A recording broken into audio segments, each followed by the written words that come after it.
Hello friends, అందరికీ నమస్కారం అండి.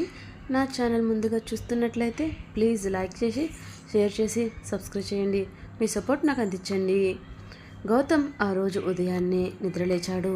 లేవగానే పక్కనే పడుకుని ఉన్న శృతి వైపు చూశాడు. గాఢ నిద్రలో ఉంది. అప్పుడు శృతి శరీరం వైపు చూశాడు. నిన్న పుట్టుకు వచ్చిన మచ్చలన్నీ కొద్ది కొద్దిగా తగ్గడం మొదలు గమనించాడు. వెంటనే లేచి మంచం మీద నుంచి దిగి నేరుగా వెళ్ళి అద్దంలో చూసుకున్నాడు. సరిగ్గా అప్పుడే శృతి ఫైల్ గుర్తొచ్చి టేబుల్ మీద ఉన్న అతని ఫోన్ తీసుకున్నాడు. నెమ్మదిగా అడుగులో అడుగు వేసుకుంటూ బాల్కనీలోకి వచ్చాడు. మధ్యలో శబ్దం వచ్చి శృతి లేస్తుందేమో అని చూస్తూనే ఉన్నాడు. శృతి మాత్రం ప్రశాంతంగా పడుకుంది. బాల్కనీలోకి వచ్చి ఎవరికో ఫోన్ చేశాడు. ఫోన్ రింగ్ అవుతుంది. హలో అని అవతల వ్యక్తి అన్నాడు. గౌతమ్ కూడా మాట్లాడడం మొదలుపెట్టాడు. దాదాపు అరగంట సేపు మాట్లాడాడు. మధ్య మధ్యలో శృతి లేచి ఎక్కడ వింటుందో అని చూస్తూనే ఉన్నాడు. సరిగ్గా అవతల వ్యక్తి ఏదో అన్నాడు. దానికి సమాధానంగా గౌతమ్ వీలైనంత త్వరగా పని పూర్తి చేయాలి అనుకుంటున్నాను అని చెప్పేసి ఫోన్ కట్ చేశాడు. బాల్కనీలో నుంచి లోపలికి వచ్చి శృతి వైపు చూశాడు. శృతిని కోసం చేయాల్సిన పనులన్నీ చేసి తీరాలి అని మనసులో అనుకుని శృతిని లేపకుండా స్నానం చేసి వచ్చాడు. కబోర్డ్ తీసి చూశాడు. అన్ని దుస్తులు వరుసగా ఉన్నాయి. వాటి మధ్యలో ఎల్లో కలర్ తీసుకుని వేసుకున్నాడు. బ్లూ జీన్స్ తీసుకుని అద్దంలో చూసుకుంటూనే శృతి వైపు మళ్ళీ చూశాడు. వీకెండ్ కదా, అందుకే ఎంత హాయిగా పడుకున్నట్లుంది అని మనసులో అనుకుంటూ జీన్స్ ప్యాంట్ వేసుకుని తల దూకుని శబ్దం చేయకుండా గది తలుపు వేసి కిందకు దిగాడు. గౌతమ్ కిందకి దిగుతున్న టైంలోనే ఐశ్వర్య హాల్లో కూర్చుని ఉంది. అప్పుడే ప్రింట్ వేసిన 2000 నోట్లలాగా దగదగ మెరిసిపోతూ మెట్లు దిగుతున్న గౌతమ్ అతడినే చూస్తూ ఉంది. ఐశ్వర్య అతడి టీషర్ట్ మీద టచ్ మీ యూ కెన్ అని రాసి ఉంది. అది చదువుతూ ఉండగా అతడి జుట్టు నుదుటి మీదకి వచ్చి కిందకి పడుతూ ఉంటే గౌతమ్ దాన్ని అతడిని కుడి చేత్తో పైకి వేస్తూ దిగుతున్నాడు. అబ్బా, ఏమున్నాడు రా బాబు అని మనసులో అనుకుంటూ కన్ను ఆర్పకుండా నోరు తెరిచి చూస్తుంది ఐశ్వర్య. కానీ ఐశ్వర్యని కనీసం కన్నెత్తైనా చూడలేదు. అలానే నడుచుకుంటూ ఐశ్వర్యను దాటుకుంటూ వెళ్ళిపోయాడు. సరిగ్గా అప్పుడే వెనక్కి ఎవరో వచ్చినట్లు అనిపించి టక్కున వెనక్కి తిరిగి చూసింది ఐశ్వర్య. Good morning aunty. ఏంటి నోరు అలా తెరిచారు?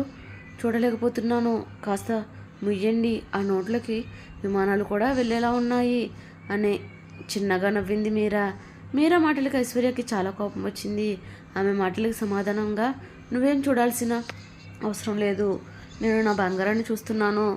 నీ లిమిట్స్లో నువ్వుండు.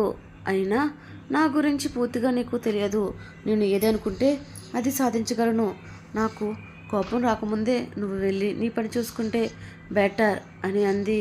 అయ్యో ఆంటీ, ఇప్పుడు నేనేమన్నాను అంతలా కోపడుతున్నారు? అయినా నేను ఏమన్నా బయటదానా? నేను మీ మనిషినే అనుకోవచ్చు కదా. నేనేదో సరదాగా మాట్లాడితే నన్ను ఇలా అనడం ఏమైనా బాగుందా అంటూ బాధగా నడుస్తూ ఉంది మీరా. నాకేం నీ సరదాలు వద్దు, పోయి నీ పని చూసుకో అని ఐశ్వర్య మాట పూర్తి చేయకముందే అక్కడ మీరా తల్లి లక్ష్మి వచ్చి చెంప మీద ఒకటి ఇచ్చింది. ఇక్కడి నుంచి లోపలికి పో అని అరిచింది. దాంతో మీరా ఏం మాట్లాడకుండా లోపలికి కోపంగా వెళ్ళిపోయింది. మీరా రావడం మంచిదైంది, లేదంటే నేనే దెబ్బ ఇచ్చి దాన్ని మీరాకి అని ఆవేశంగా గదిలోకి వెళ్ళిపోయింది ఐశ్వర్య. మీరా తల్లి లక్ష్మి లోపలికి వచ్చి మీరా చేతిని పట్టుకొని, చూడు మీరా, నేను ఇందాక నుంచి చూస్తూనే ఉన్నాను. అయినా ఐశ్వర్య మరి ఎవరో కాదు, శృతికి అతిథిగా వచ్చింది. ఆవిడని ఏమైనా అంటే శృతికి చెడ్డ పేరు వచ్చే అవకాశం ఉంది అని అంది. తల్లి మాటలకి బాధపడిన మీరా వెంటనే, చూడు మమ్మీ, నువ్వు ఏమైనా చెప్తే చేయడానికి నేను కూతురు ఉంది, అర్థమైందా? కానీ నువ్వు ఇలా చేసుకోవడమే నాకు చాలా బాధగా ఉంది అని బయటికి వచ్చి డైనింగ్ టేబుల్ దగ్గర కూర్చుని ఉంది. అందరూ అక్కడే ఉన్నారు, కానీ శృతి ఇంకా రాలేదు. అందరూ పైకి నవ్వుతూ ఉన్నా లోపల ఏదో ఆలోచిస్తూ ఉన్నారు. ఏ గౌతమ్, నువ్వు అక్కడివే వచ్చావే, శృతి రాలేదు ఏంటి అని అడిగింది అమ్మమ్మ. అది ఏమీ లేదు బామ్మ, ఇవాళ రేపు హాలిడే కదా, రెస్ట్ తీసుకుంటుంది, లేపితే తిట్టింది అని టిఫిన్ ప్లేట్లు పెట్టుకుంటూ క్యాజువల్గా అన్నాడు గౌతమ్ మాటలు విని అక్కడే కూర్చున్న విజయ్ కూడా ఆలోచనలో పడ్డాడు. అందరికీ టిఫిన్ వడ్డిస్తున్న లక్ష్మి, అవునా, నేను కూడా అడిగితే తలనొప్పి అందుకే త్వరగా వచ్చాను అన్నది. ఇప్పుడు మీరంతా తినేసాక నేను వెళ్ళి చూస్తాను అని అంది. మీరా కూడా హుషారుగా మమ్మీ నేను కూడా వస్తాను అని అంది. అయ్యో అయినా అందరూ కనిపిస్తున్నారు, ఇంతకీ మీ అమ్మ అరుంధతిదేవి ఎక్కడుంది రా? ఎప్పుడు బిజీ బిజీగా ఉంటుంది. పాపం వాళ్ళ ఆయన ఎలా ఉన్నాడో ఏంటో, కనీసం అత్తగారు ఇంటికి వచ్చి కనిపించాలని కూడా లేదు అని అంది. బామ్మ బామ్మ అలా అనిందో లేదు సరిగ్గా అదే సమయానికి అరుంధతిదేవి ఫోన్లో మాట్లాడుతూ అక్కడికి వచ్చింది. డైనింగ్ టేబుల్ దగ్గర అక్కడ ఉన్న వాళ్ళందరినీ చూసి వాళ్ళ ముందు కూడా ఫోన్ మాట్లాడితే బాగోదు అని నేను మళ్ళీ ఫోన్ చేస్తా అని చెప్పి కట్ చేసింది. అత్తగారు మాటలు విన్నదో లేదో తెలియదు కానీ మామయ్య గారు తన వైపు చూస్తున్నారు అని తెలిసి ఆయన వైపు చూసి చిన్నగా నవ్వి వెళ్ళిపోయే ప్రయత్నం చేసింది. ఏంటమ్మా అరుంధతిదేవి, ఎక్కడికి అంత కంగారుగా వెళ్ళిపోతున్నావు? ఇక్కడ అందరూ కలిసి తింటున్నాం కదా, కనిపించడం లేదా నీకు? నీ కోసం ఎంతసేపు వెయిట్ చేయాలి అని కోపంగా అడిగాడు. తాతయ్య నిశ్శబ్దంగా ఉండే తాతయ్యలో అంత ఆవేశం చూసి అందరూ భయపడ్డారు. తాతయ్య మాటలకు సమాధానంగా అరుంధతి కంగారుగా ఏమీ లేదు మామయ్య, నేను నా ఫ్రెండ్ ఇద్దరం కలిసి పెళ్ళికి వెళ్ళాం, అందుకే లేట్ అయింది అని అంది. నిజానికి తను అబద్ధం చెప్పింది. నిజం చెప్తే బయటికి పంపించారు అని తెలిసి ఫ్రెండ్ పేరు అని అబద్ధం చెప్పి వెళ్ళింది. అరుంధతిదేవి పెళ్ళికి వెళ్ళావా? నిజమేనా? ఇంతకీ పెళ్ళి ఏ ఊర్లో జరిగిందో చెప్తావా అని అడిగింది. బామ్మ ఫ్రెండ్ పేరు చెప్తే దానికి ఎందుకు నచ్చింది ఇబ్బంది అని మాట మారుస్తూ, అత్తయ్య ముంబైలో పెళ్ళి, ఇవాళే పెళ్ళి, రేపు రిసెప్షన్, ఈరోజు రాత్రి స్టార్ట్ అవుతానే కానీ అక్కడికి వెళ్ళలేను అని అంది అరుంధతిదేవి. అలా పెళ్ళికూతురు ఎవరు అని అడగగానే చెప్పకుండా రివర్స్ మాట్లాడుతుందేమో అని మనసులో అనుకుంది అని అరుంధతి అంత ధైర్యంగా సమాధానం చెప్పేసరికి బామ్మకి షాక్ తగిలినట్లుంది. కానీ పైకి తెలియనివ్వలేదు. వెంటనే తేరుకుని సరే అమ్మ, పెళ్ళికి వెళ్తావో ఇంకెక్కడికే వెళ్తావో వెళ్ళు, కానీ పెళ్ళి అవగానే మా దగ్గరికి వచ్చేయి, అర్థమైందా? ఇంతకీ నీ మొగుడు ఎక్కడ ఉన్నాడు? అసలు ఇంటి పెట్టే ఉండదు, కనీసం బతికి ఉన్నామా అని కూడా వచ్చి చూడడు. లక్ష్మిని దగ్గర కూడా ఇలానే ఉంటాడా లేక ఇంటి పట్టే ఉంటాడా అని అడిగింది బామ్మ. లేదత్తయ్య, నేను కాల్ చేశాను, తొందరగా వస్తానని చెప్పారు.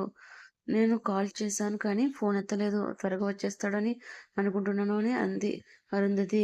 నిజానికి అసలు అరుంధతి అతనికి కాల్ చేయలేదు, కానీ అలా చెప్పిందని వాళ్ళు అడిగే వరకు అతడు గుర్తు రాలేదు. ఆమె జీవితంలో అతడు ఉన్నా లేనట్టే అన్నట్లు ఉంటుంది, కానీ అందరి ముందు బైక్ మాత్రం చక్కగా నవ్వుతుంటేస్తుంది. ఇప్పుడు ఆయనకి మళ్ళీ కాల్ చేస్తాను అన్నట్లు ఇక్కడికి కేక్ తీసుకురావడం మర్చిపోయాను అని. అబ్బా! ఏం మతిమరుపులో ఏంటో ఏ పని పూర్తిగా చేయకుండా ఎందుకు ఇక్కడ ఇంకా మొగుడు పిల్లలు అని తాతయ్య అన్నాడు. ఆ మాట విని మధ్యలో గౌతమ్ అడ్డుపడ్డాడు. వచ్చి తాతయ్య డాడీ వస్తాడు, నువ్వు ఆగు, ఇప్పుడైతే అమ్మని పెళ్ళికి వెళ్ళనివ్వండి అని అన్నాడు. ఆ మాటకి బామ్మ కాస్త కోపంతో నీ కొడుకే చెప్పాక ఇంకా మా పర్మిషన్ ఎందుకు, వెళ్ళమ్మా వెళ్ళు అని అంది. ఇది అలుసు అనుకుని సరే అత్తయ్య నేను అని అంది అరుంధతిదేవి. ఇంతలో లక్ష్మి మీరాలు శృతిని చూద్దామని పైకి వెళ్ళడానికి లేచారు. అందరూ తింటూ ఉండండి, మేము వెళ్ళి శృతిని చూసి వస్తాము అని అంది లక్ష్మి. సరిగ్గా అప్పుడు మెట్లు దిగుతూ వస్తుంది శృతి. శృతికి ఎదురుగా వెళ్ళి శృతిని పట్టుకొని రావమ్మా శృతి, నువ్వు చూద్దామని వస్తున్నాము, ఇదిగో ఇంతలో నువ్వే వచ్చావు, బాగోలేదంట కదా, ఇప్పుడు ఎలా ఉందమ్మా అని శృతి నుదుటి మీద చేయి వేసి అడిగింది లక్ష్మి. ఆ మాట ఆ ప్రేమ చూసేసరికి శృతికి ఎమోషనల్గా అనిపించింది. లోపల చాలా ఆనందంగా అనిపించింది. లేదు బాగానే ఉంది, నిన్న వర్క్ ఎక్కువ అవ్వడం వల్ల కాస్త లేట్ అయిందంటీ అని చెప్పింది శృతి. అయితే పర్లేదు, సరే పద టిఫిన్ పెడతాను అని అంది లక్ష్మి. శృతి నేరుగా వచ్చి వాళ్ళని చూస్తూ చిన్నగా నవ్వుతూ వాళ్ళ మధ్య కూర్చుంది. గౌతమ్ వైపు చూసింది. నిన్న జరిగిన దానికి చాలా సీరియస్గా ఉన్నాడు. అసలు శృతి ఎవరో తెలియనట్టు ఫోన్ చూస్తూ కూర్చుని తింటున్నాడు. అతడి బిహేవియర్ అది చూసి జరిగిన విషయమే అతడి కోపానికి కారణమని శృతికి అర్థమైంది. శృతికి బాగోకపోతే మాకు చెప్పు, నువ్వు నీ బిజీలో ఉండి అలా పట్టించుకోకపోతే ఎలారా గౌతమ్ అని అడిగింది బామ్మ. బామ్మ గౌతమ్ని ఏమనకండి, ఆయన నాకు జ్వరం లేదు, కొద్దిగా జలుబు చేసింది అంతే, ఇప్పుడు పర్లేదు బాగానే ఉంది. శృతి వస్తుండగానే అరుంధతి అక్కడి నుంచి వెళ్ళిపోవడం శృతికి కాస్త బాధగా కలిగింది. కానీ అది పైకి చూపించలేదు. నవ్వుతూ టిఫిన్ తినడం మొదలుపెట్టింది. ఏంటమ్మా ఆరోగ్యం బాగానే ఉందా? హాస్పిటల్కి ఏమైనా తీసుకుని వెళ్ళమంటావా అని అడిగింది అమ్మమ్మ. లేదబ్బా అమ్మ, బానే ఉంది, తగ్గిపోతుంది అని నెమ్మదిగా అంది శృతి. ఏదైనా విషయం ఉంటే చెప్పు తల్లి, ఊరికే మనసులో దాచుకుని ఉండకు. మేమంతా ఉన్నాం కదా, కష్టమొస్తే తోడుంటాం అని అమ్మమ్మ అంటూ ఉండగా తాతయ్య అడ్డుపడి, ఎందుకు బానే ఉంది అన్న కూడా ఒక రోగిలా చూస్తున్నారు? ముందు అందరూ తినండి. తినేటప్పుడు మాట్లాడకుండా ఉండాలని ఇంకిత జ్ఞానం లేదు. వీళ్ళ ప్రేమ చూసి నువ్వు కంగారు పడకు, హాయిగా తినుతని కోపడ్డాడు తాతయ్య. కోపం చూసి అందరూ ఒక్కసారిగా కంగారు పడి ఒకరి ముఖం ఒకరు చూసుకుని తినడం మొదలుపెట్టారు. అందరూ తింటుండగా సరిగ్గా విజయ్కి ఏదో గుర్తుకు వచ్చి తాతయ్య అని అరిచాడు. ఏంట్రా అంత గట్టిగా అరిచావు, ఏం గుర్తొచ్చింది అని అడిగాడు తాతయ్య. తాతయ్య, మాతో వంట అయిన రామయ్య కొడుకు సతీష్ ఉండేవాడు కదా, వాడు ఎక్కడున్నాడు అని అడిగాడు విజయ్. అప్పటి వరకు తినేసి ఫోన్ చూసుకుంటున్న మీరా తాతయ్య అలా అడిగేసరికి ఏం చెప్తాడా అని రెండు చెవులు పెద్దవి చేసింది. ఆ సతీష్ గాడ ఊర్లో పండుగ ఏదో ఉంటే వెళ్ళాడు. నేను ఇంతకుముందే ఫోన్ చేశాను, వస్తున్నాడు రా. సడన్గా వాడు ఎందుకు గుర్తుకొచ్చాడంట నీకు అని ప్రశ్న వేశాడు తాతయ్య. నిజానికి మీరా ఇక్కడికి వచ్చినప్పటి నుండి అతడి కోసమే ఆలోచించేది. అతడి కోసం ఎవరినైనా అడగాలనుకునేది. కానీ మళ్ళీ తనే ఎందుకు అని ఆగిపోయేది. సరిగ్గా అన్నయ్య అతని కోసమే అడిగేసరికి లోపల ఆనందపడింది. ఇప్పుడు తాతయ్య కూడా వస్తాడు అనేసరికి ఆనందంతో తన మొహం అంతా వెలిగిపోయింది. ఖచ్చితంగా ఏ జోకో వేసి అందరినీ నవ్వించేవాడని అన్నాడు విజయ్. నా కోపం నీకు కామెడీ అయిపోయిందిరా, ఏం చేస్తాం, ఈ కాలంలో పిల్లలు అందరూ ఇలాగే తయారయ్యారు అని తాతయ్య అనేసరికి ఇంకెవరూ మాట్లాడలేదు. సైలెంట్గా తింటూ ఉన్నారు. ఒరే అన్నయ్య, నువ్వు నిజంగా చాలా గ్రేట్ రా. నీ చెల్లి మనసులో ఉన్న కోరిక నీకు తెలియకుండానే నెరవేర్చేశావు అని మనసులో అనుకుని పైకి లేచింది మీరా. విజయ్ వైపు చూసి నవ్వు, సూపర్ రా అన్నయ్య అని అంది చిన్నగా, అతనికి అర్థమయ్యేలా సైగతో. వెంటనే విజయ్ అందరికీ వినపడేలా గట్టిగా ఏంటి అని అడిగాడు. వెంటనే మీరా కంగారు పడి అయోమయంగా చూసి ఏం లేదు అని గదిలోకి వెళ్ళిపోయింది. ఆ స్పీడ్గా తినేసి కొందరు ఫోన్లలో, మరింత కొందరు టీవీల ముందుకు బిజీగా అయ్యారు. మీరా గదిలోకి వెళ్ళి నేరుగా తన అలమార తెరిచింది. అందులో రీసెంట్గా red and black colour churidar పేట తీసింది. వాటి మీద మ్యాచింగ్ కాజల్ చెవిలీలో వెతికింది. తను జుట్టు మొత్తం విప్పి పైకి పోనీటైల్గా పెట్టి క్లిప్ పెట్టింది. వెంటనే అద్దం ముందుకు వెళ్ళి తన బ్యాగ్లో ఉన్న ఫేషియల్ క్రీమ్ రాసి మౌనంతా శుభ్రంగా కడిగేసింది. గబగబా తుడుచుకొని మేకప్ వేయడం స్టార్ట్ చేసింది. అసలు ఇక్కడ విషయం ఏమిటంటే, మీరా తల్లి లక్ష్మి ఎన్నిసార్లు తిట్టినా రోజు సరిగ్గా స్నానం చేసేది కాదు, ఫేస్ కూడా వాష్ చేయదు. పైగా అవన్నీ ఎందుకు, నేచురల్గా ఉంటేనే బాగుంటాను అని చెప్తూ ఉండేది. కానీ ఇప్పుడు సతీష్ వస్తున్నాడు అని తెలియగానే ఎక్కడ లేని సంతోషంతో రెడీ అయిపోయింది. మేకప్ అంతా పూర్తి అవ్వగానే అద్దంలో తన ఫేస్ చూసుకుంది. దానికి దానే భలే ముద్దు వచ్చింది. అద్దంలో చూసుకుంటూనే తెగ మురిసిపోయింది. పళ్ళు కనబడేట్లుగా నవ్వి ఇలా నవ్వితే బాగుంటుంది కదూ, కాదు కాదు, కనబడకుండా కళ్ళతో మాత్రమే నవ్వాలి. రకాలుగా నవ్వు ప్రాక్టీస్ చేస్తుంది. సరిగ్గా అలా మీరా అలా నవ్వుతూ ఉండగా తలుపు తెరిచి లోపలికి అడుగుపెట్టింది లక్ష్మి. అద్దం ముందు కిలకిల నవ్వుతూ ఉన్న మీరాని చూసి ఒక్కసారిగా షాక్ అయింది. ఏ పిచ్చి పట్టిందా? దానికి సమాధానంగా నిన్ను చూసి నవ్వుకుంటున్నానమ్మా అంది వెటకారంగా. వెధవేషాలు వేయకు, ఇప్పుడు ఎందుకు ఇలా రెడీ అవ్వావు? రోజు స్నానం చేయమన్నా చేసేదానివి కాదు అని అంది లక్ష్మి. ఇప్పుడు కూడా స్నానం చేయలేదు, జస్ట్ ఫేస్ వాష్ చేసుకున్నా, హిహి అని మళ్ళీ చిన్నగా నవ్వింది. ఒసే అసలు ఏమైంది, బానే ఉన్నావా అని దగ్గరికి వచ్చి చేపట్టుకుంది. జ్వరం కూడా లేదు, బానే ఉన్నావు కదా అని అంటూ కళ్ళతో మీరా వేసుకున్న డ్రెస్ వైపు డీటెయిల్గా చూసింది లక్ష్మి. అమ్మా, నేను బానే ఉన్నాను, నువ్వేమీ కంగారు పడకు అని మీరా మాట పూర్తి చేయకముందే మీరా ఏంటి నువ్వు చేసింది అని ఒక్క అరుపు అరిచింది లక్ష్మి. ఆ అరుపుకి ఒకసారిగా ఉలిక్కిపడింది మీరా. ఇప్పుడు ఈ కొత్త డ్రెస్ దేనికి వేశావు? ఇది నీ పుట్టినరోజు కానీ దాచావు కదా, ఇప్పుడు వేయడం అవసరమా అని అంది లక్ష్మి. ఓ, దానికోసమే ఇంతలా అరవాలా? ఏం కాదు, ఇవాళ ఈ డ్రెస్ వేసుకోవాలనిపించింది, వేసుకున్నాను. పుట్టినరోజుకి వేరేది కొంచెం వద్దాంలే. ఏదో ఒక రోజు ఇలా రెడీ అయ్యేసరికి నువ్వెంతలా అనడం ఏమీ బాగోలేదమ్మా అని మళ్ళీ అద్దంలో చూసుకుని కూల్గా ఆన్సర్ ఇచ్చింది మీరా. అయినా ఎప్పుడు ప్యాంట్లు షర్ట్లు వేసుకు నిన్ను ఇవాళ ఇలా చూస్తే ఉంటే నిజంగా అమ్మాయిలా ఉన్నావు అమ్మా. ఇకపై ఎప్పటికీ చాలా ఎక్కువైంది అని అంది మీరా. అప్పుడప్పుడు నువ్వు ఇలా ఆడపిల్లలాగా రెడీ అవ్వడం కోసం అప్పుడప్పుడు వెలుగు ఇలా ఆడపిల్లలా రెడీ అవ్వడం కూడా మంచిదే. అప్పుడైనా నాకు ఒక ఆడపిల్ల ఉంది అన్న విషయం గుర్తుంటుంది అని నవ్వి గదిలోంచి వెళ్ళిపోయింది లక్ష్మి. మీరా ఇంకో 10 నిమిషాలు తర్వాత పిల్లిలా కిందకి దిగి వచ్చి అందరిలోని దూరంగా కూర్చుంది. అందరూ ఫోన్తో ఉండడం వల్ల మీరా మేకప్ రెడీ అవ్వడం పెద్దగా పట్టించుకోలేదు. 5 నిమిషాల పాటు ఎప్పుడొస్తాడా అని మనసులో అనుకుంటూ ఉంది. సరిగ్గా అప్పుడే రామయ్య ఒక చేతిలో అరటిగెల మరో చేతిలో కూరగాయలు ఉన్న సంచి భుజాన్ని తగిలించుకుని లోపలికి వస్తున్నాడు. తాతయ్య ఇంట్లో ఉండే వంట వాళ్ళలో రామయ్య ఒకడు.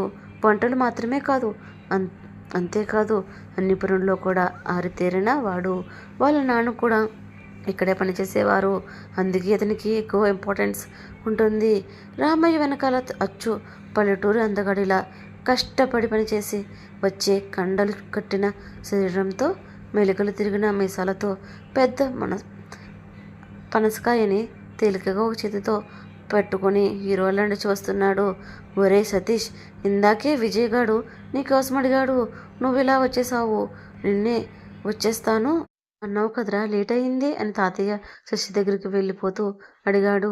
నిన్నే పండుగ అయిపోయింది తాతయ్య, కానీ ఇదిగో ఏ పనసకాయని విత్తనం వేసి పండించి కోసి తీసుకురావడానికి లేట్ అయింది అన్నాడు నవ్వుతూ సతీష్. అబ్బా అదిగో తాతయ్య, నీకు చెప్పానా, వాడు వచ్చాడంటే చాలు జోకులు వేస్తూ ఉంటాడు అంటూ విజయ్ నేరుగా వెళ్ళి సతీష్ని కొగిలించుకుని ఎలా ఉన్నావురా అని అడిగాడు. బానే ఉన్నాను, నువ్వెలా ఉన్నావు అని అడిగాడు సతీష్. ఇదిగో నువ్వు వచ్చావు కదా, నవ్వుతూనే ఉంటా అని విజయ్ అనేసరికి దానికి సమాధానంగా సతీష్ నవ్వుతూ, అబ్బా నువ్వు కూడా మాట నేర్చావురా బాబు. సతీష్ బాబు గారు, ఈ బామ్మగారు మీకు గుర్తున్నామా అని వెటకారంగా అడిగింది బామ్మ. అయ్యో బాబా, అంత మాట అన్నావు ఏంటి, నువ్వు నాకు గుర్తు లేకపోవడమా? పండగకి వెళ్ళాను కానీ ప్రతిక్షణం ఇక్కడికి ఎప్పుడొద్దామా ఎప్పుడు నిన్ను చూద్దామా అని ఆలోచిస్తూనే ఉండేవాడిని తెలుసా అని అన్నాడు సతీష్. అప్పటి వరకు సైలెంట్గా ఉన్న గౌతమ్ అందరూ మాట్లాడుతున్నారు అని తను కూడా ఏదో ఒకటి మాట్లాడాలని. అబ్బా ఆపరా నీ పర్ఫార్మెన్స్, ఇంతకీ ఆ పనసకాయ కొనిందా లేక కొట్టేసిందా అని అడిగాడు. అబ్బా గౌతమ్ గారు కూడా వచ్చారన్నమాట. రీసెంట్గా పెళ్ళి అయిందని విన్నాను, అందుకే నీకు ఏదైనా పెద్ద గిఫ్ట్ ఇవ్వాలనుకున్నాను. ఆలోచించి అందుకే ఈ పనసకాయ పట్టుకుని వచ్చాను అని అన్నాడు సతీష్. ఆ మాటలు అందరూ గట్టిగానే వేశారు. ఇంతకీ మా చెల్లి ఎక్కడుంది అని అడిగాడు సతీష్. చెల్లేంట్రా అని కోపంగా అడిగాడు గౌతమ్. అదే లేరా నీ భార్య గారు అని సతీష్ అడిగేసరికి అప్పటి వరకు దూరం నుంచి చూస్తూనే మురిసిపోతున్న మీరా అతడి ప్రశ్నకి సమాధానంగా అదిగో వదిన అక్కడి కూర్చుంది అని చూపించింది మీరా. ఆ డ్రెస్లో చూసి ఆశ్చర్యపోయాడు సతీష్. నేరుగా మీరా దగ్గరికి వచ్చి, బాబోయ్ నువ్వేంటి సడన్గా అమ్మాయినివి అయిపోయావు, అబ్బాయిలో ఉండేదానివి కదా అని అన్నాడు. యాక్టింగ్ చేయకు, కాస్త ఎక్కువైంది తగ్గించుకో అని కోపం నటించింది మీరా. నేను అడిగింది చెప్పకుండా నన్ను తిట్టడం ఏమైనా బాగుందా అని, కానీ ఈ డ్రెస్లో నిజంగా అమ్మాయిలాగే ఉన్నావు తెలుసా అని మళ్ళీ వెటకారంగా అన్నాడు సతీష్.